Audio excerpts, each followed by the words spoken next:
Сильный дождь затопил Национальную библиотеку имени Ивана Попаскер. В очередной раз протекла кровля, пострадали ценные книги, часть из которых в единственном экземпляре. На этот раз уникальные издания были намочены. Я не знаю, как мы будем с ними сейчас справляться. Во-первых, надо просушить, потом на прессе как-то выпрямить, потому что она остается потом, понимаете, вот такой скомканной.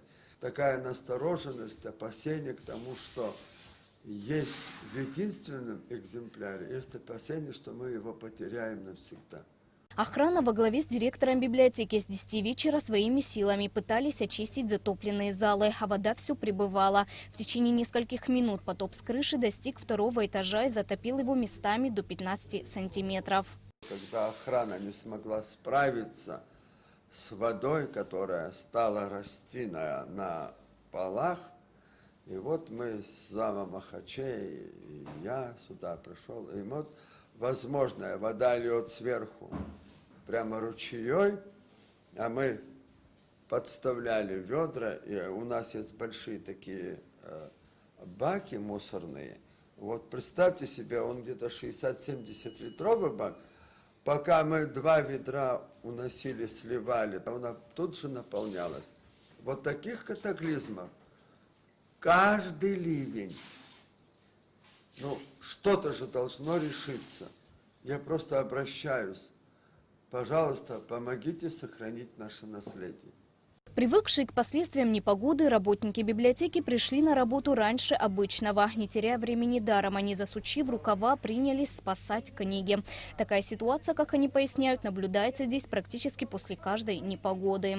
Первое, что мы заметили, было то, что все полы, стеллажи, они были мокрые, и лужи, везде были лужи воды.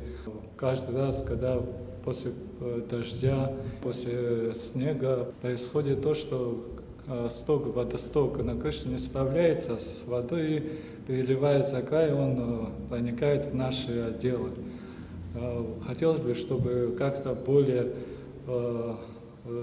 отнеслись более внимательно, потому что отдел национальной литературы – это как бы считается золотой фонд нашей страны, государства. Ремонт Национальной библиотеки был начат в 2012 году и завершен около года назад. На сегодняшний день библиотека оснащена необходимым оборудованием. Здесь находится 450 тысяч экземпляров ценных книг. Из 11 отделов 4 постоянно подтапливаются. Это отдел национальной литературы, читальный зал, периодика и абонементский зал. По словам работников библиотеки, в ближайшее время необходимо будет принимать комплексные меры по устранению проблемы, иначе ценным книгам будет нанесен невосполнимый ущерб.